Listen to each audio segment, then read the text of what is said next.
O Salmo de número 37, a partir do versículo de número 3.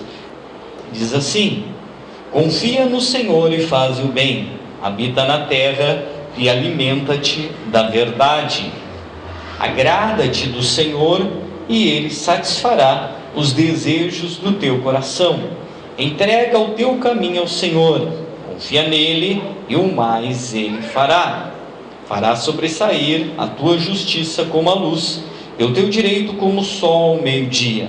Descansa no Senhor e espera nele. Não te irrite por causa do homem que prospera em seu caminho, por causa do que leva a cabo os seus desígnios. Deixa a ira, abandona o fundor, não te impacientes, certamente isso acabará mal. Amém? Glória a Deus. Mais um segundinho de oração. Pai, em nome do Senhor Jesus, mais uma vez bendizemos teu nome, Senhor, agradecendo, Deus eterno, cada instante precioso diante da tua presença, Pai. Que o teu nome seja mais uma vez glorificado em nosso meio, nos dando, ó Deus, assim, compreensão da tua palavra, Senhor, e que sejamos mais uma vez edificados e abençoados nesta noite, para a glória do teu santo nome, em nome de Jesus. Amém e amém. Pode tomar o seu assento um instante. Bendito seja o Senhor, louvado seja Deus. Eu gostaria de compartilhar com os irmãos rapidamente esse texto, irmãos.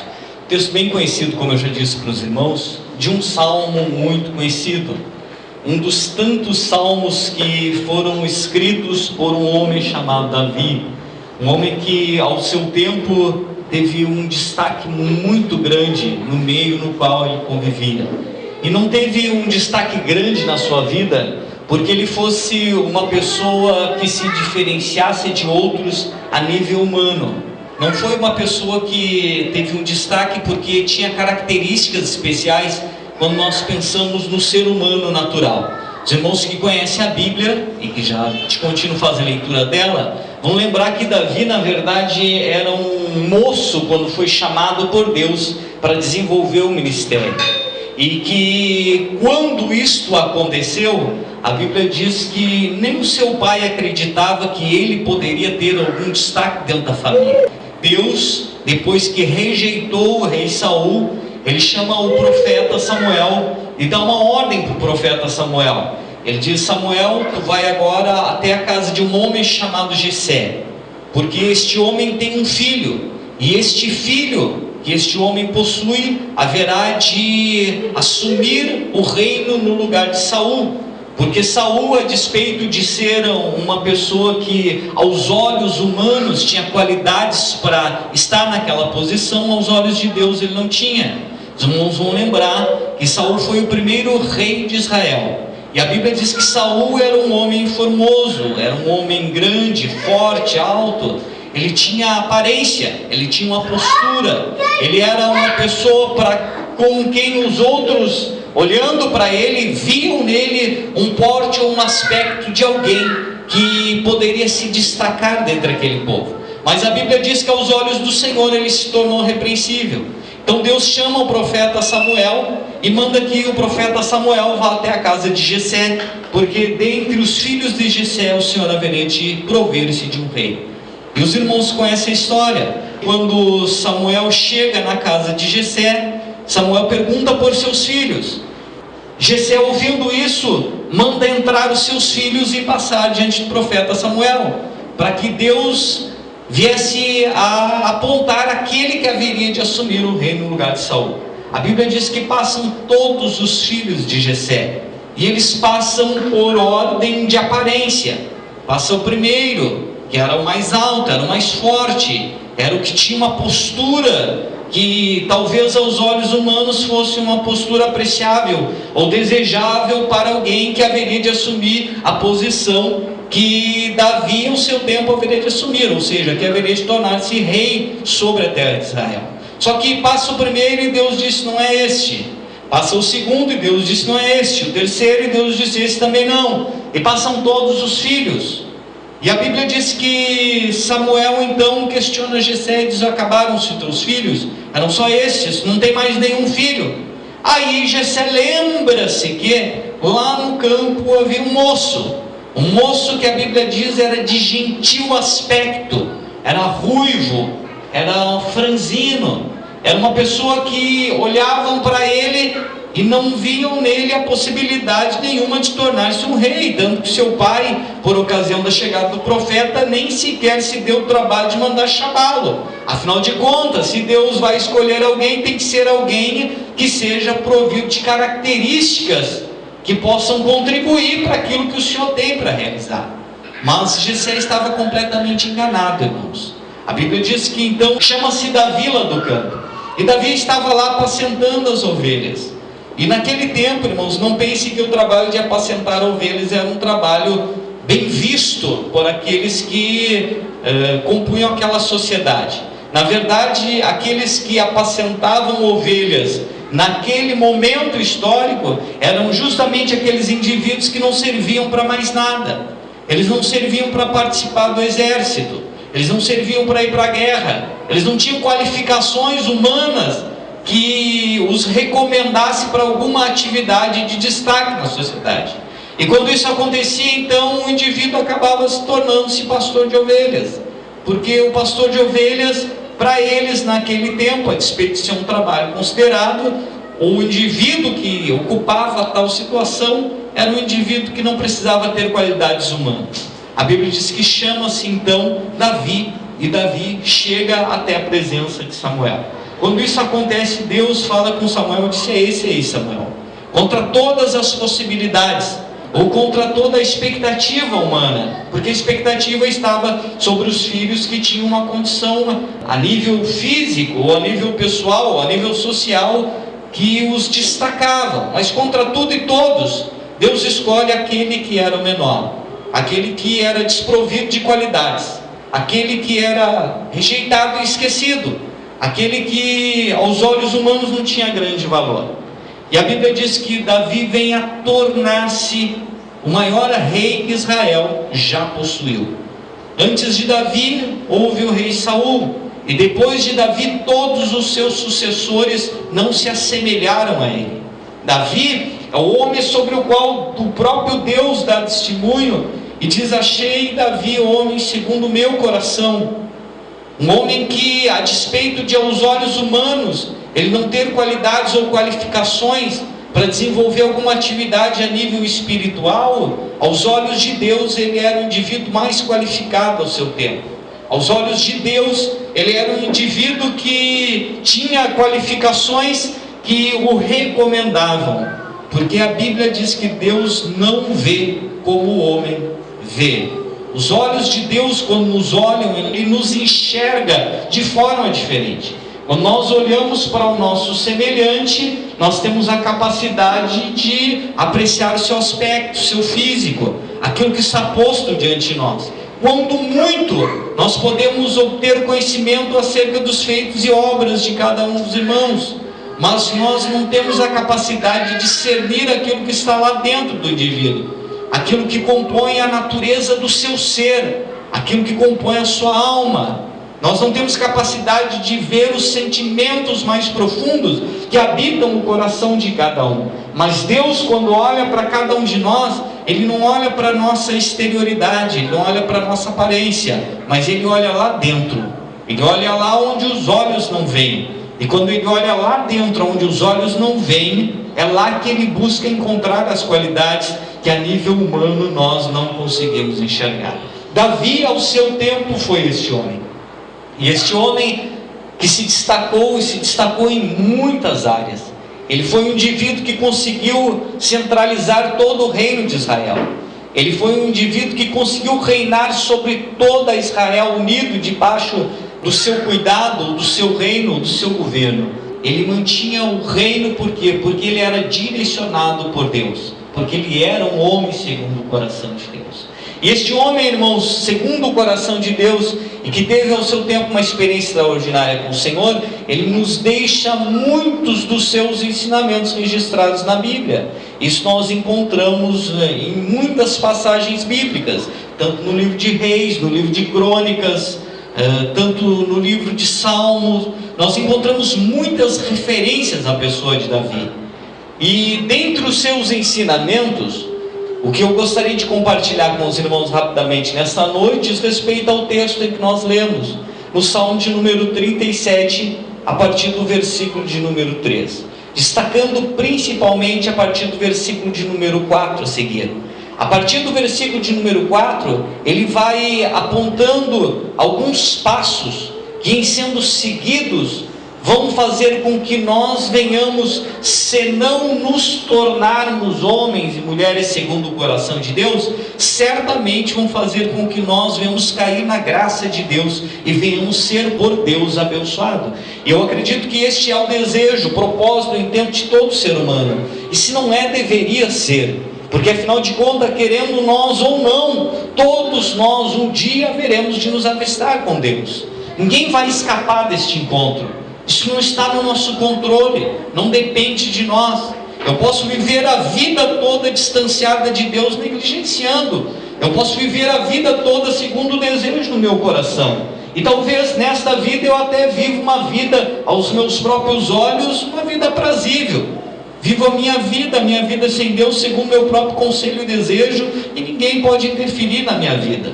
Eu posso viver assim? Posso. Isso está no meu controle fazer? Sim, está. Mas não está no meu controle não me avistar com Deus. Um dia, quando eu partir desta terra, querendo eu ou não, acreditando eu ou não, crendo eu ou não, desejando eu ou não, um dia eu vou me avistar com o Criador. A Bíblia diz que o próprio Deus jurou isso. Ele disse: por minha vida, diz o Senhor, todo joelho há de dobrar-se diante da minha presença, e toda língua haverá de confessar Jesus como Senhor. Então, desejando ou não, um dia eu vou me avistar com o Criador. E quando eu tenho esta consciência, esta compreensão, o natural seria de que, de posse deste conhecimento, do conhecimento desta verdade, eu buscasse pelo menos conhecê-lo nesta terra, para saber pelo menos a maneira que Ele deseja que eu viva nesta terra, para que quando eu me avistar com Ele, para que quando eu me encontrar com Ele, Ele me veja com bons olhos. Ele não diga para mim: apartai-vos de mim, vós que praticais a iniquidade, porque sequer eu vos conheço. Nenhum de nós deseja ouvir isso de Deus. Mas a verdade é que se nós não agirmos prudentemente nesta vida, se nós não fizermos escolhas sábias, se nós não andarmos segundo a vontade de Deus revelada por sua palavra, se nós inclinarmos nosso coração para satisfazer tão somente os nossos próprios desejos, sentimentos e vontades, a verdade é que um dia nós avistaremos com o Senhor e nós seremos por Ele rejeitados. E não seremos por Ele rejeitados porque Ele é um Deus mau ou perverso, mas nós seremos por Ele rejeitados porque nós tivemos acesso ao conhecimento da verdade, porque nós ouvimos falar dEle, porque nós ouvimos falar do seu amor, porque nós ouvimos falar da sua graça, porque nós ouvimos falar da sua misericórdia, porque nós ouvimos falar do plano e propósito que Ele tinha para com a nossa vida, e nós não desejamos isso, e nós não quisemos isso, e nós não anelamos este contato com Ele, e nós não quisemos viver segundo a vontade dEle, segundo o plano dEle. Dito isso, nessa perspectiva, creio eu, que o mais prudente seria que nós seguíssemos os passos propostos por Davi, a fim de agradarmos a este Deus, e um dia nós haveremos de encontrar, querendo nós ou não, e quando isso acontecer, nós sejamos por Ele aceitos. A partir do versículo de número 4, o salmista, ele nos diz: agrada-te do Senhor e Ele satisfará os desejos do teu coração. 5 diz: entrega o teu caminho ao Senhor, confia nele, o mais Ele fará. E no versículo de número 7, descansa no Senhor e espera nele. Percebam, irmãos, que são 3 passos simples. O primeiro, ele diz: agrada-te do Senhor. No versículo 5, ele diz: entrega o teu caminho ao Senhor. E no versículo de número 7, ele diz: descansa no Senhor. O primeiro passo, irmãos, é nós agradarmos-nos de Deus. É o que a Bíblia diz: agrada-te do Senhor.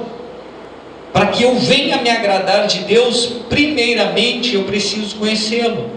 Como nós nos agradaremos de algo ou de alguém ou de alguma coisa que nós não conhecemos? Como é que eu posso dizer que gosto de algo que eu desconheço? Se eu não conhecesse, por exemplo, o Sandro, eu não poderia dizer se eu gosto dele ou não. Se alguém chegasse e me perguntasse: Marlon, tu gosta do Sandro? E eu não o conhecesse, como eu diria: eu gosto do Sandro? Ou eu não gosto do Sandro? Eu sequer o conheço, eu não sei quem ele é. Eu não conheço nada da vida dele. Eu não sei o portar-se, o agir, as maneiras que, enfim, ele leva a sua vida. Como eu posso dizer que gosto ou não? De tal forma, irmãos, que quando o salmista nos diz agrada-te do Senhor, a primeira coisa que ele está dizendo de forma implícita é: nós devemos conhecer a Deus. Nós devemos ter um contato com Deus. Para que nós venhamos nos agradar dele, nós devemos conhecê-lo. E como nós conhecemos a Deus? Nós conhecemos a Deus através da sua palavra. Nós conhecemos a Deus através daquilo que ele nos tem revelado de si mesmo, através daquilo que a Bíblia nos mostra quando sendo a natureza divina. À medida em que nós buscamos ler a palavra, meditar na palavra, aprender a palavra, nós conhecemos a Deus. Quando nós conhecemos, nós podemos então nos agradar dele. Por quê? Porque eu o conheço. Eu sei que ele é um Deus bom, eu sei que ele é misericordioso, eu sei que ele é amoroso, eu sei que ele é compassivo, eu sei que ele me amou antes mesmo de eu existir. Eu sei que ele doou algo de precioso que ele possuía, seu próprio filho, para vir a esta terra e pagar o preço para que eu hoje pudesse conhecê-lo, para que eu tivesse a esperança de um dia, quando eu partir dessa terra, querendo eu ou não, eu viesse a me encontrar com ele, e eu viesse a me encontrar com ele com o coração pacificado, porque eu o conheci, porque eu me agradei dele, eu me agradei da postura dele para comigo, daquilo que ele tem feito. Primeiro passo que Davi aponta é este: ele diz: agrada-te do Senhor, no versículo de número 4. No versículo de número 5, ele dá o segundo passo, dizendo: olha, uma vez que você já conheceu esse Deus, uma vez que você já conheceu o Senhor, e esse Senhor, esse Deus te agradou, porque você o conhece e sabe quem ele é, e você se agradou dele, então o segundo passo proposto é: então se tu te agradou dele, entrega o teu caminho para ele, entrega os teus passos para ele. O que é o caminho humano senão a vida humana? O caminho é aquele trajeto que nós fizemos ao longo da vida. Quando a Bíblia fala de caminho, ela não está falando de uma rua, de uma localidade física, mas ela está falando da própria vida do ser humano. O caminho é a vida que nós desenvolvemos. O conselho do salmista é: se tu já te agradou do Senhor, então entrega o teu caminho para ele, entrega a tua vida para ele, entrega os teus planos futuros para ele, entrega aquilo que tu tens planejado para o teu futuro para ele, entrega a tua existência para ele, porque é isso, irmãos, que o Senhor espera de cada um de nós. De contínuo nós pregamos o Evangelho, de contínuo nós falamos da graça de Deus, e parece que para algumas pessoas há certa dificuldade de compreensão da natureza divina. Exemplo disso, a questão, irmãos, da contribuição. Hoje nós pedimos a contribuição para os irmãos para a obra do Senhor, e aí alguém pensa assim: mas Deus não quer o meu dinheiro. É verdade, irmãos, é claro que é verdade. Para que Deus quer dinheiro? Para que serve dinheiro? Se Deus, a Bíblia diz, é dono do ouro e da prata, Deus fez todas as coisas. O que Deus quer é a nossa vida, e quando nós entregamos a nossa vida para Ele, não há mais restrição nenhuma. Quando nós entregamos a nossa vida para Ele, nós não restringimos mais nada. Então, cooperar com a obra de Deus nada mais é do que uma expressão de entrega, porque a verdade é que nós vivemos tempos que o mais difícil para o ser humano é se desapegar do seu bem, daquilo que ele possui, daquilo que ele tem. O ser humano se tornou, e a Bíblia já previa isso, e a verdade é que isso é uma realidade, se tornou de certa forma apegado a coisas materiais, valorizando mais aquilo que é material em essência, do que a natureza humana de fato e verdade. Então, quando nós falamos nessa questão da contribuição, algumas pessoas ficam meio inquietas, mas a verdade é que Deus quer muito mais do que isso, irmãos. Se Deus quisesse só o nosso dinheiro, ser crente ia ser uma facilidade. Chegava no final do mês, pegava um determinado valor, repassava e a minha salvação estava garantida. Olha que fácil isso. Deus nunca pediu isso. Deus quer a nossa vida. Deus quer que nós venhamos entregar o nosso caminho para Ele, e nós venhamos fazê-lo sem restrição nenhuma, sem restrição alguma, que nós venhamos compreender que foi Ele que nos criou, Ele que nos fez, e que tudo que somos e que possuímos provém dEle e deve ser para Ele, de certa forma, em algum momento, em algum nível ofertado. E isso não a nível financeiro, mas a nossa vida. É o que o salmista diz: entrega o teu caminho ao Senhor. Depois que tu entregar o teu caminho ao Senhor, no versículo 5, ele diz: uma vez que tu já entregou o teu caminho ao Senhor, agora confia nele. Entregaste o teu caminho para o Senhor, então confia nele, porque Ele é um Deus digno de confiança. Ele não vai trair a tua confiança. Então eu entreguei o meu caminho ao Senhor, é o meu futuro, são os meus planos, meus projetos, os meus sonhos, meus desejos, é a minha vida, e eu estou entregando isso para o Senhor. Eu devo confiar nele, confiar que Ele sabe o que é o melhor para mim, confiar que Ele tem o que é melhor para mim, confiar que Ele vai prover aquilo que é melhor para mim, confiar que Ele vai direcionar os meus passos, confiar que Ele vai direcionar a minha vida. Quando eu faço isso, quando eu dou este passo de confiança, eu acabo caindo no versículo 7, que é: descansa no Senhor e espera nele. Quando eu confio verdadeiramente no Senhor, eu consigo descansar, porque afinal de contas, eu me agradei do Senhor, porque eu conheci, eu entreguei os meus caminhos ao Senhor, entreguei a minha vida ao Senhor, e eu estou confiando nele. E se de fato eu confio nele, então eu devo descansar agora, porque simplesmente não há ninguém maior do que Deus.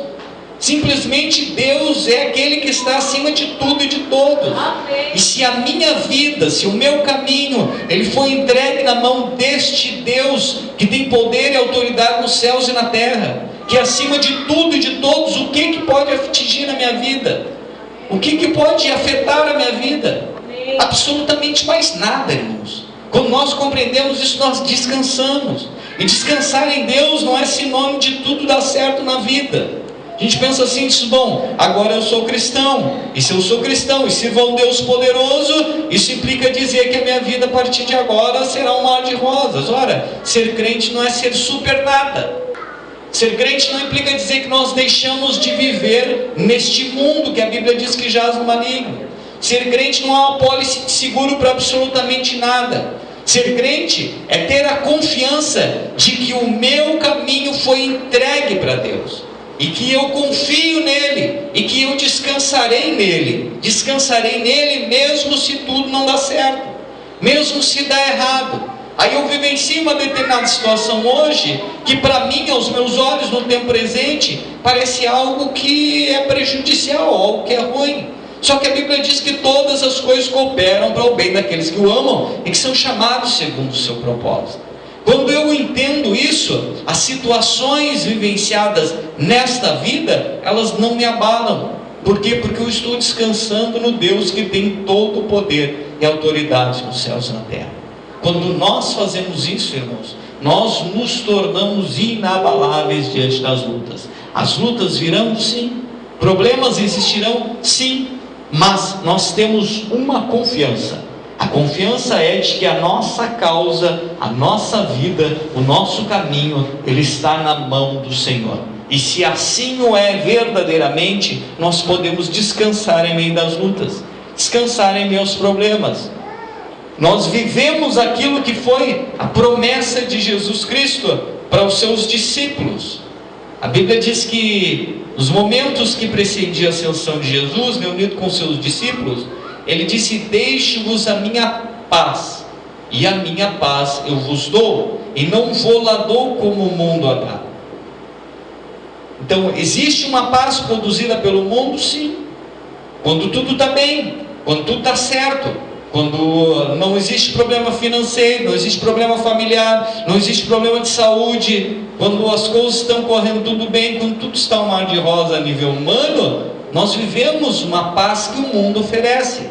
Só que a paz que o mundo oferece, ela não vai além disso, porque no momento em que alguma coisa desajustar-se na vida, no momento em que uma situação adversa se colocar em nosso caminho, a paz do mundo deixa de existir, porque humanamente não é possível ter paz quando não se tem dinheiro, humanamente não é possível ter paz quando existe um problema familiar, humanamente não é possível ter paz quando uma enfermidade acomete a nossa vida ou a vida de alguém próximo. A paz que o mundo dá, ela é passageira, mas a paz que o Senhor tem prometido para aqueles que confiam nele, para aqueles que entregaram a sua vida para ele, para aqueles que aprenderam a descansar nele, é a paz que Jesus ofereceu. É uma paz que se produz em nosso coração, mesmo quando as coisas dão errado. É uma paz que se produz no coração, mesmo quando existe um problema financeiro, mesmo quando a crise chega, mesmo quando uma enfermidade aparece de forma inesperada na nossa vida ou na vida de um familiar. O nosso coração, ele descansa no Senhor, porque nós temos confiado no Senhor, e nós sabemos que Ele é um Deus fiel. Então, seguindo o conselho de Davi, nós haveremos de viver uma experiência, se não igual, semelhante àquela que ele tem vivido, aprendendo a conhecer a Deus e agradar-se de Deus, entregando os nossos caminhos, as nossas vidas ao Senhor, confiando nele e descansando nele. Se nós fizermos assim, irmãos, o dia em que nós partirmos desta vida, que nós não sabemos quando será, porque nenhum de nós tem garantia nenhuma, quem nos garante que nós passaremos esse final de semana? Quem nos garante que nós viveremos até os 80 anos? Eu espero viver até os 90, mas eu não tenho garantia nenhuma disso, assim como nenhum dos irmãos tem. A garantia que eu tenho, a certeza que eu tenho no meu coração, é de que em algum momento eu vou me avistar com Deus, e quando isso acontecer, eu quero que Ele me receba na sua presença. Eu quero que Ele olhe para mim com bons olhos. Eu quero que Ele saiba quem eu sou. Eu quero que Ele diga para mim: vem, filho, tu foste fiel no pouco, como a Bíblia diz, sobre o muito te colocarei. Essa deve ser a esperança que deve nortear, irmãos, a nossa vida nessa terra. Seguindo esses passos, nós chegaremos ao final, que é o descanso no Senhor. Amém? Meu conselho para você, à luz da palavra do Senhor nessa noite, é: se você já entregou o seu caminho ao Senhor, descansa, confia nele, pacifica o teu coração, fique em paz. Deus é o Deus que provê todas as coisas. Se você de fato tem entregado o seu caminho ao Senhor, então está na hora de você confiar e descansar nele. Vamos orar ao Senhor.